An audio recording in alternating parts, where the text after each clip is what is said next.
Shabbat Shalom, meus queridos irmãos. Bom dia para você que está ouvindo essa mensagem pela manhã. Boa tarde para você que vai ouvir na parte da tarde. Boa noite para você que ouvirá essa mensagem à noite. Essa semana nós temos mais uma porção. Nós estamos aí agora estudando o livro de Êxodo, que é chamado de Shemot. E hoje nós temos a Parashá de nome Vairá, que significa "e eu apareci". É interessante que a porção da Torá da semana passada, intitulada como Shemot, que significa nomes, contou como Moisés e Arão foram comissionados para irem diante do faraó e entregar a mensagem do Senhor. E que mensagem era essa? Shelah et ami, que significa "deixe meu povo ir para que eles possam dar uma festa para mim no deserto". O faraó não apenas rejeitou o pedido, mas ele impôs decretos ainda mais severos contra os israelitas e os fez sofrer miseravelmente. Então Moisés apelou ao Senhor, que o assegurou de que faraó acabaria cedendo por causa do poder maior de Deus para libertar o seu povo. Porém, essa porção ela começa em Êxodo capítulo 6, versículo 2 e 3, e ela diz o seguinte: Deus falou a Moshe e disse a ele: eu sou o Senhor, e apareci a Abraham, a Isaac e Jacó como El Shaddai, mas pelo meu nome, Yud-Rei Vav-Rei, eu não me dei a conhecer a eles. É interessante que nós podemos observar aqui que o nome divino, Yud-Rei Vav-Rei, que nós traduzimos como eu sou o que sou, serei o que serei, era claro já era conhecido em um sentido cognitivo pelos pais pré-mosaicos, vamos dizer assim. Mas esta passagem e a revelação que a acompanha dos 4 verbos de redenção de Yud-Rei Vav-Rei, que significa eu libertarei, eu renderei, redimirei, Então, nós podemos entender que esse nome, ele se destinava a indicar que a experiência direta do poder e da glória de Adonai não foi totalmente apreendida pelos patriarcas de Israel. Então, o que nós podemos entender? Que Deus, ele disse a Moisés que ele iria cumprir sua promessa a Abraão, a Isaac e a Jacó, dando aos israelitas a terra de Canaã, e que ele tinha ouvido o gemido do povo de Israel, a quem os egípcios mantinham como escravo. Isso está escrito no versículo 5. Ele, então, instruiu Moisés a entregar uma promessa cétupla ao povo de Israel. E que promessa seria essa? A primeira é: eu sou o Senhor e te tirarei de debaixo das cargas dos egípcios. A segunda promessa: eu te livrarei da escravidão deles. A terceira: eu te redimirei com o braço estendido e com grandes atos de julgamento. A quarta promessa: eu te tomarei por meu povo. E a quinta promessa: eu serei o teu Deus e saberás que eu sou o Senhor teu Deus, que tirei vocês dabaixo das cargas dos egípcios. Porém, a sexta promessa diz: eu o levarei para a terra que jurei dar a Abraão, a Isaac e a Jacó. E a sétima promessa do Senhor para o povo de Israel é a seguinte: eu a darei a você por uma possessão, diz o Senhor. O que nós podemos entender? Que na festa do Pêssar é colocado na mesa 4 taças. E essas taças, elas representam algo interessante, porque durante esse tradicional chamado Seder da Páscoa, nós bebemos 4 xícaras de vinho, ou taças de vinho, copos de vinho. Muitos bebem o suco da uva, com certeza, para lembrar essas 7 promessas que Adonai fez. E que taças seriam essas? Nós encontramos a primeira taça, que é a taça da santificação, que diz: eu te trarei. Isso é, Hotzei-ti, te trarei do Egito. Então, a primeira taça, ela separa o tempo do persa, e isso é chamado de Kiddush. A segunda taça é a taça da libertação, e ela está ligada à frase que o Eterno disse a Moisés: eu te livrarei, ou seja, itzalti, da escravidão, ou seja, eu te livrarei da escravidão. E essa segunda taça, ela celebra a história do Êxodo e conta as 10 pragas, né? Então, essas 10 pragas, elas estão descritas também no livro de Êxodo. E nós temos a terceira taça, que é chamada a taça da redenção. E ela está ligada à promessa do Eterno que diz: eu te redimirei. Isso é, em hebraico, Ga'alti. Eu te redimirei com meu poder. Essa terceira taça, ela celebra a redenção de Deus por meio do sangue do Cordeiro no final da refeição, né?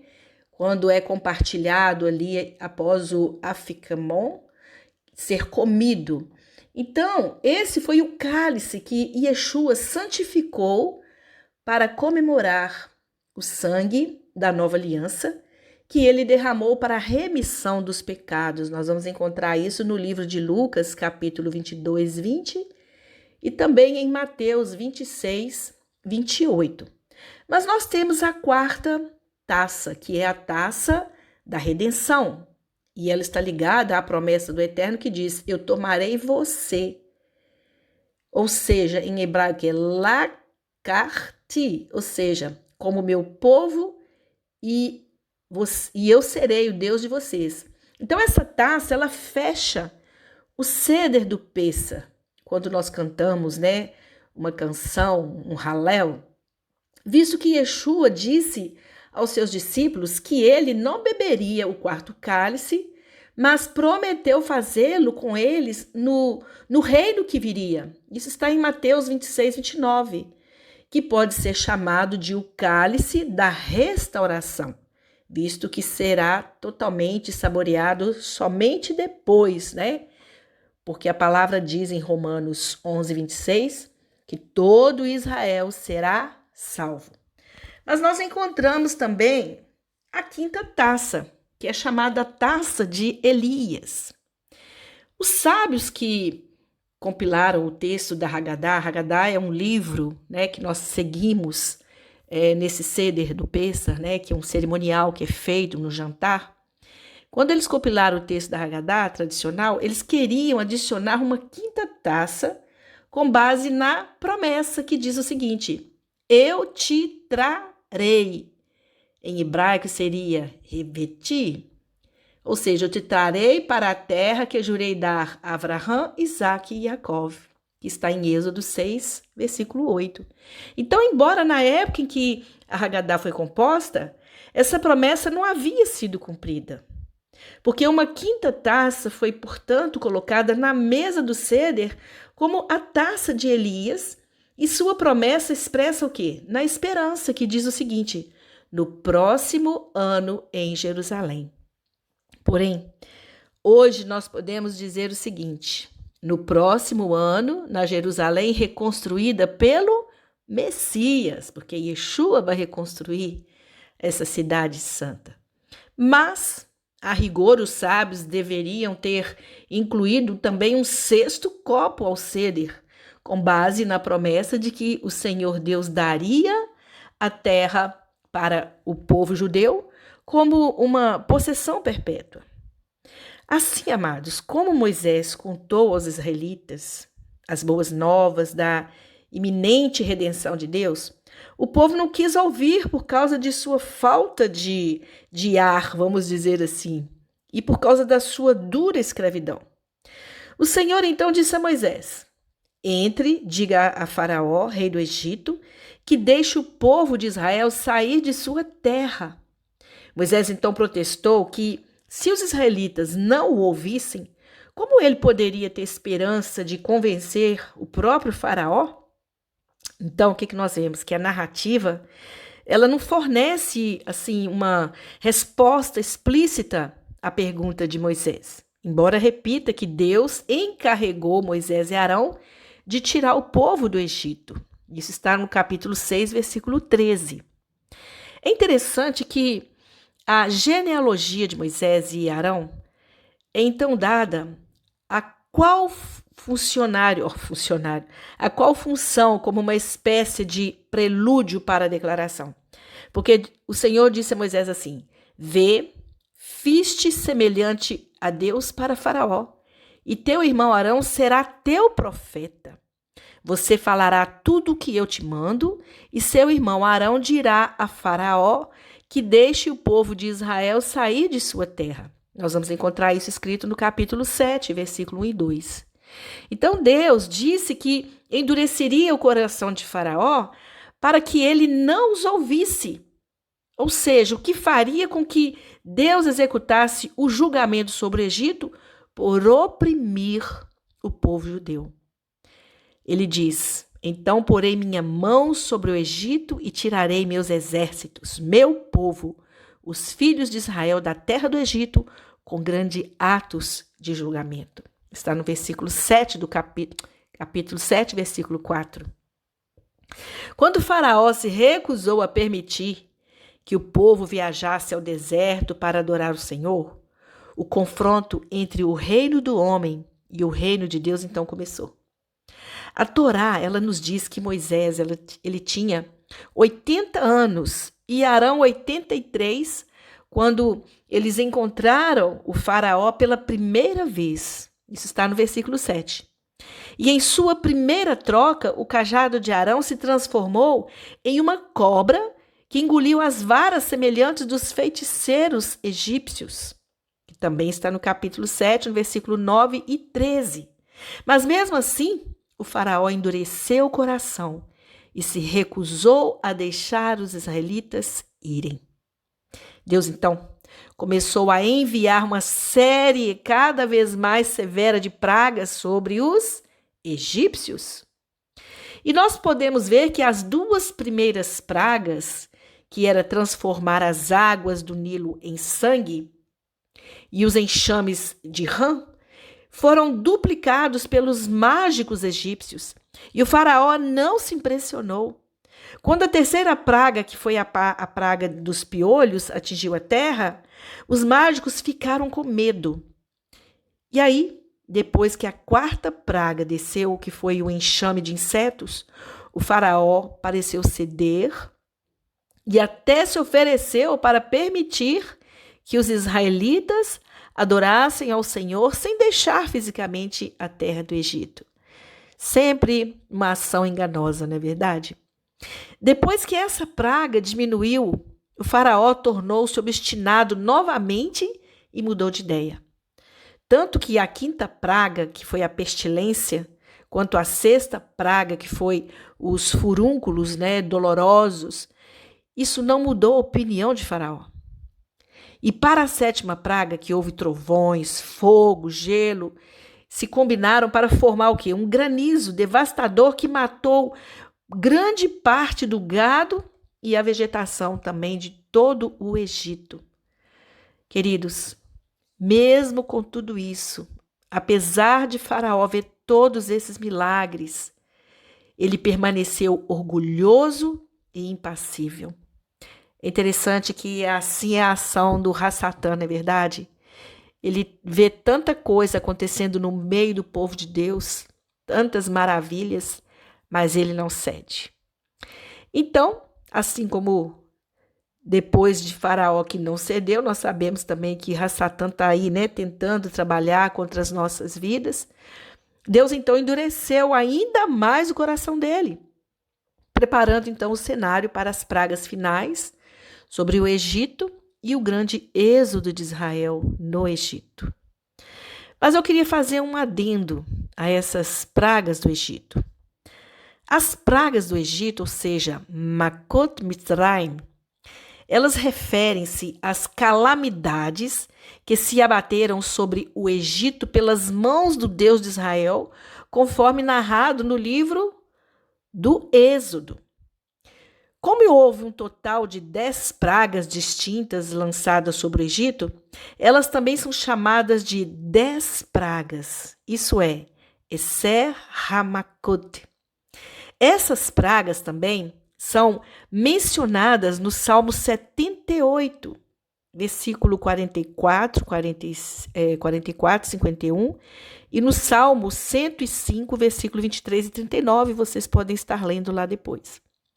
E na Parashá Vairá, as primeiras 7 das 10 pragas, elas são descritas da seguinte maneira. A primeira praga ela é chamada de Makat Dam, que é a água que se transformou em sangue. Depois nós temos a segunda praga, que é chamada de Makat Tzerfadea, que era as rãs do Nilo. A terceira praga é Makat Kinim, que é os mosquitos, né, os piolhos e o pó. A quarta praga é Makat Arov, que são o enxame de moscas, né, aqueles animais selvagens. E a quinta praga é Makat Dever, que é a pestilência.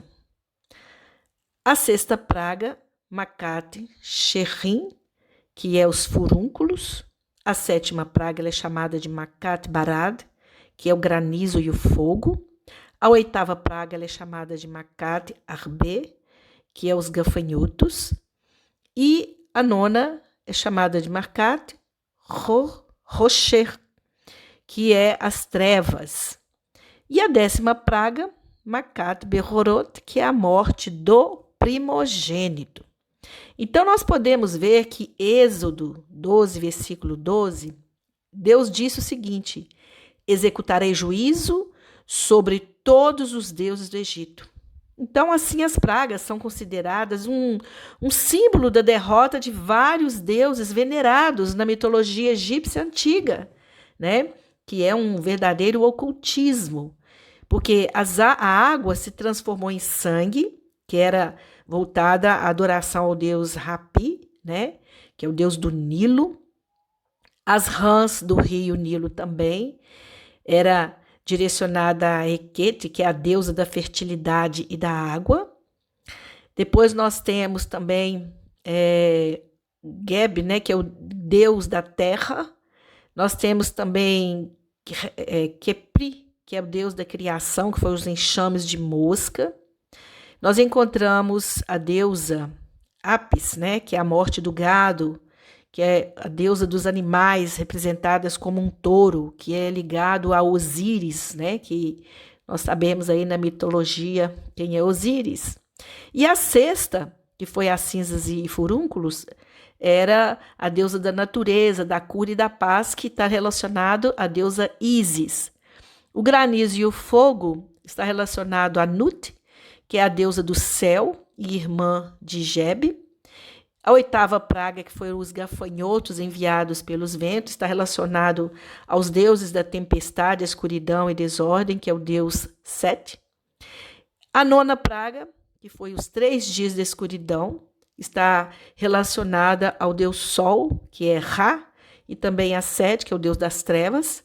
E a 10ª praga, que é a morte dos primogênitos, é Faraó, que é o deus Faraó, né? Que era filho de Ra, e também de Cunum Amon, que era o deus carneiro. Mas eu queria deixar uma nota para nós aqui, o seguinte, que alguns perguntam se os sinais e maravilhas das pragas se destinavam mais aos israelitas do que aos egípcios, visto que os israelitas eles haviam sido oprimidos pelas potências egípcias a ponto de ficarem sem fôlego de esperança. Mas o que nós podemos ver?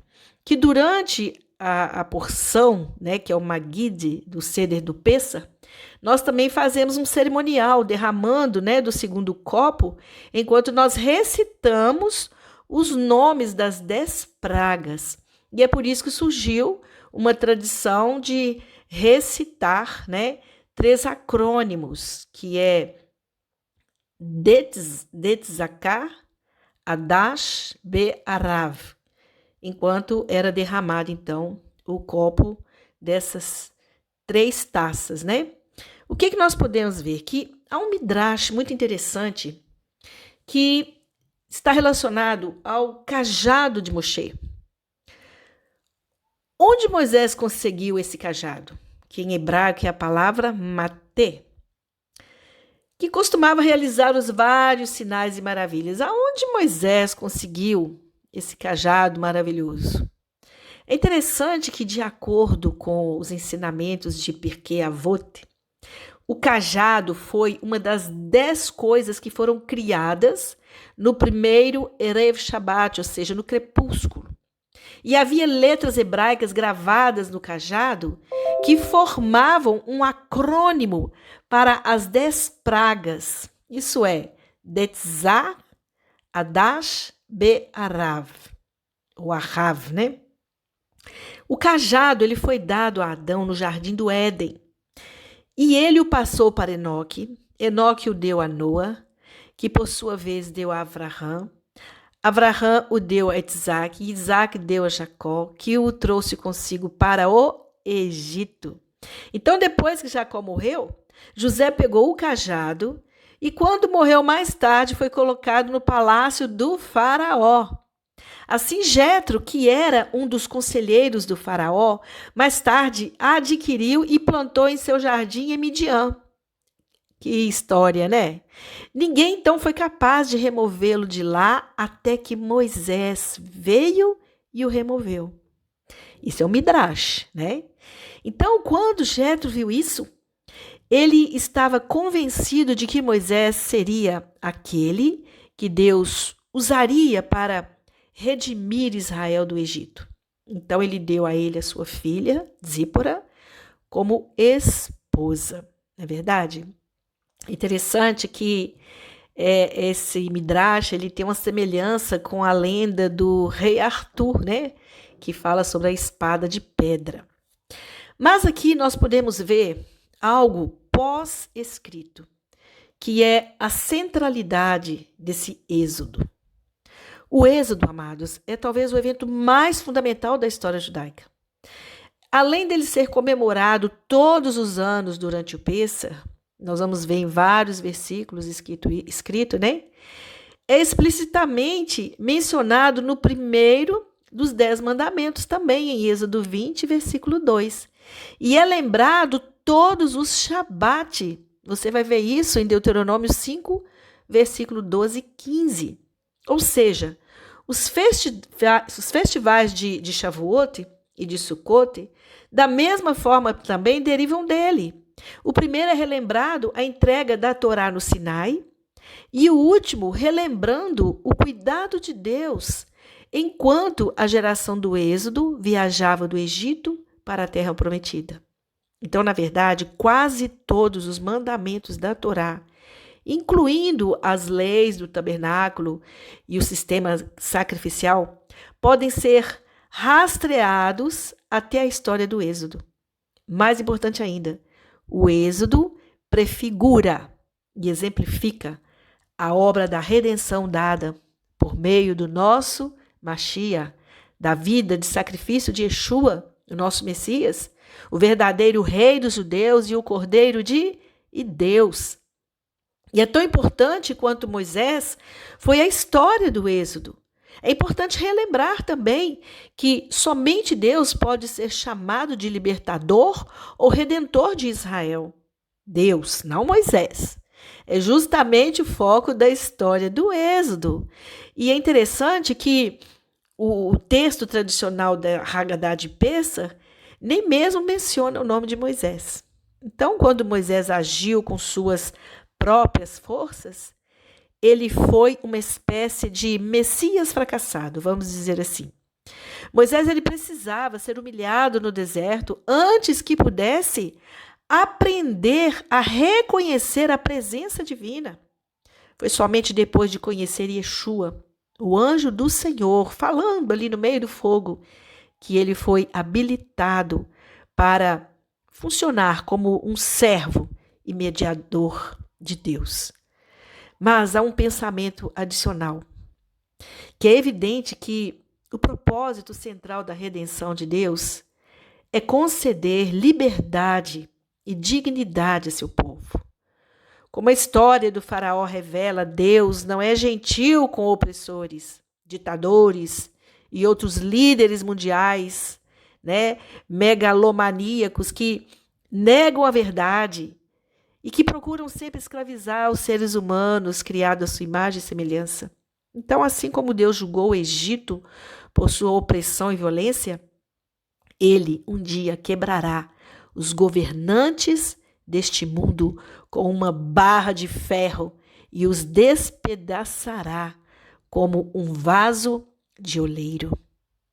Amados, é importante nós lembrarmos que o Senhor nos redime para que possamos nos tornar seus filhos e sermos revestidos de dignidade eterna. A nossa redenção nos torna herdeiros do reino de Deus e cidadãos do céu. Por isso, nunca devemos nos considerar escravos, nem do Estado, nem dos bancos, nem do medo, nem dos rituais religiosos ou de propagandas. Deus deu seu Filho por nós, para que pudéssemos ser livres para viver como seus filhos queridos. Todas as ameaças do sistema mundial que nós estamos vivendo nesse tempo, econômicas, religiosas, sociais, é tanta perseguição, é tanta opressão, sabe? Estamos debaixo dessa escravidão, desse jugo. Elas são tornadas vazias e vãs pelo glorioso Deus, pela redenção dada a nós, por meio de Yeshua, o nosso Salvador. Então, o propósito da redenção de Deus é que sejamos recriados em liberdade e dignidade como filhos amados de Deus. Somos salvos por causa do amor e da honra de Deus. E para a gente parafrasear, Deus não nos ama porque somos bons, mas Deus nos fará bons porque Ele nos ama. Assim, a liberdade que Deus dá é o poder de escolher o bem ao invés do mal. Queridos, eu queria, nessa porção, pontuar duas coisas que me chamam a atenção nessa porção. A primeira delas é sobre o endurecimento do coração de Faraó. Porque a gente percebe que muitas pessoas também sofrem de um coração duro, não é verdade? Mas o que nós podemos ver e o que essa paraxá nos ensina? Que as escrituras, elas definem um coração que é insensível, indiferente, até insensível às necessidades de outras pessoas, é chamado de um coração difícil. E essa dureza, ela vem como resultado de viver em um mundo decaído. Muitas pessoas feridas vivem como um tecido cicatricial que envolve o seu coração, fazendo com que se sintam entorpecidas e sem vontade até de abrir e confiar nas outras pessoas. As suas afeições, elas se tornaram desordenadas e seu ego racionaliza culpando os outros ou até mesmo buscando várias formas de direitos. Ou seja, desligar o seu coração pode significar suprir qualquer consideração positiva pelos outros, ou seja, isso é chamado de empatia. Enquanto nutre a raiva e a autojustiça, ou pode significar afastar-se dos outros como uma casca sem vida, ambas as abordagens, elas tentam em vão defender o coração dessa dor. Então, amados, embora Yeshua sempre tenha mostrado grande compaixão, especialmente para os feridos e quebrantados, como a própria palavra diz, os quebrantados de espírito, ele regularmente condenou a dureza do coração daquelas pessoas que se opuseram à sua mensagem de cura e de amor. Ou seja, um coração duro, ele é fechado, é impermeável ao amor dos outros, especialmente o amor de Deus. É um coração difícil, inflexível e até, muitas vezes, cruel. Porém, as Escrituras, elas usam várias imagens para retratar essa condição, incluindo um coração de pedra, um coração incircunciso, um coração, ou seja, um pescoço duro. E assim por diante, nós vamos ver na Torá, na palavra, vários exemplos para nos fazer entender um coração endurecido. Então, o que nós podemos entender? Que a teimosia, ela é realmente uma forma de idolatria, uma exaltação da obstinação que se recusa a se render a Deus. Então, amados, se você está ferido e com medo de abrir seu coração em confiança para os outros, busque isso do Senhor. Deus, Ele deseja que nós tenhamos corações brandos, maleáveis e sujeitos ao seu toque e à sua influência. Considere a analogia bíblica de um olheiro que trabalha com o barro.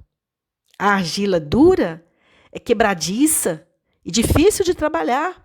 Embora a argila mole possa ser moldada e adaptada para uma variedade de usos, aplicada às atitudes do nosso coração, a argila mole representa ser aberto e móvel, enquanto a argila dura representa ser inflexível, intolerante e assim por diante. Ou seja, uma pessoa de coração duro, ela tem a mente fechada, ela é segura de sua própria retidão e não quer admitir a possibilidade de estar errada. Na verdade, é como se fosse uma alma frágil, muitas vezes tolhida pelas tradições, sem vontade de ser corrigida, e geralmente tão movida pelo medo e pela suspeita, que essa pessoa é até incapaz de olhar para as outras possibilidades. Então, quando nos tornamos rígidos, inflexíveis, intolerantes, nós podemos estar demonstrando também dureza de coração. Porque dureza de coração é algo com que todos nós lidamos, mesmo aqueles que confiam em Yeshua. Porque depois de tudo, são ordenados a despojar-se o quê? Do velho homem, das velhas práticas. E nós somos exortados a não endurecer os nossos corações por meio da incredulidade. Então, o que nós podemos entender? Que a carne, ela morre com dificuldade. Entretanto, é despojar-se do antigo, eu querer, desejar a intervenção divina. Queridos, mas se nós clamarmos ao Senhor por libertação, especialmente de nós mesmos, Ele prometeu nos ouvir. E a consciência de que somos insensíveis e autoenganados pode levar a uma abençoada sensação de quebrantamento e desespero. Ou seja, a compreensão de que a própria autossuficiência é fútil. Em outra análise, autodestrutiva. Nós precisamos voltar ao Senhor em desespero de nós mesmos. Isso é uma marca da humildade. Quando nós estamos vazios de nós mesmos, nós somos libertos do orgulho e da autoilusão. E assim, então, nós podemos realmente pedir a ajuda de Deus. Isso é um milagre, pois todos nós temos um pequeno faraó dentro de nós, clamando para ser o centro do nosso universo e recusando também a se submeter à presença do Senhor. Assim, amados, que a bênção de Deus mantenha nossos corações brandos e abertos para as outras pessoas. Que o Senhor nos dê um novo coração e coloque um novo espírito dentro de nós. Que Ele remova o coração de pedra de nós e nos dê um coração de carne. E que nós possamos ser lev echad, ou seja, um só coração, uns com os outros e com o nosso eterno Pai. Que nós possamos estar tão sensibilizados com a presença de Deus que detectemos o menor toque de sua mão sobre nós. Mas a segunda coisa que eu gostaria de compartilhar com vocês relacionado a essa porção é sobre o nome do Eterno, Yod-Hei Vav-Hei. Ou seja, embora o significado do nome de Deus ele tenha sido inicialmente revelado a Moisés, simplesmente como Irie, Asher, Irie, ou seja, eu sou o que sou, serei o que serei. Amados, é maravilhoso nós percebermos que seu nome também foi revelado como Irie e Mar, ou seja, estarei com você. Isso é maravilhoso. Então, assim como o Senhor, ele é chamado de Elohei HaRohot Lekhol Basar, ou seja, o Deus do sopro de toda a carne.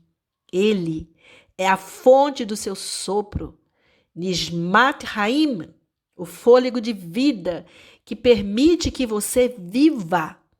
Amados, na verdade, o sagrado nome do Eterno aparece pela primeira vez na Torá em relação a transmitir o fôlego de vida a Adão, lá em Gênesis 2:7. Observe ainda que cada uma das letras do nome Yud-Rei, Vav-Rei representam sons vocálicos, isso é, respiração. Sabe o que é isso? Sugere novamente que o Espírito de Deus está tão próximo quanto sua próxima respiração. Como o evento que não pode ser visto, o Espírito é a parte essencial da sua identidade. Yeshua, em seus seguidores, ele disse: recebam o Ruach HaKodesh. E é o que eu declaro para você nesse momento, que você receba o sopro de vida, que aquilo que está morto, que o nome Yud-Rei, Vav-Rei faça renascer em você o fôlego da vida. Nós não podemos andar distraídos, porque é uma distração ficar ansioso e até mesmo curioso sobre como pronunciar o nome de Deus, porque afinal esse nome é um jogo abstrato com o verbo hebraico hayá, que significa ser. Isso indica que Deus é a fonte e o fundamento de toda e qualquer existência. O nome do Senhor é um nome de poder, soberania sobre toda a criação. O nome mais íntimo de Deus, entretanto, é aquele revelado do céu para a nossa salvação, ou seja, Yeshua. Sabe por quê? Porque esse nome está acima de todos os nomes. Sabe, o Eterno, ele é o nosso Abba, o nosso curador. E ele enviou aquele que pode exercer todo o poder e toda a força sobre nós, Yeshua, porque Deus revela o amor dele, a libertação para as nossas vidas por meio de seu Filho. E isso é maravilhoso. Então receba nessa manhã o nome do Eterno. Eu não sei o que você precisa nesse momento, mas o nome dele, ele está baseado em todas as nossas necessidades. Então chame o nome dele na sua necessidade. Está doente? Adonai Rafa, o Deus que cura. Precisa de um Deus que guerreia por você? Adonai Tsevaot. O Senhor é minha justiça, o Senhor é isso, o Senhor é aquilo. E você vai dando nomes para o Eterno, porque ele disse: eu sou o que você precisa. Eu serei o que você precisa. Por isso, que nesse momento você receba do Eterno tudo aquilo que o seu coração precisa.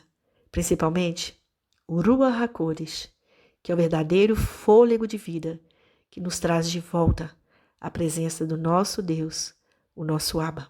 Baruch Hashem, que o Senhor te abençoe e te guarde, que Ele faça seu rosto resplandecer sobre você, que Ele tenha misericórdia de você, que Ele te dê a paz.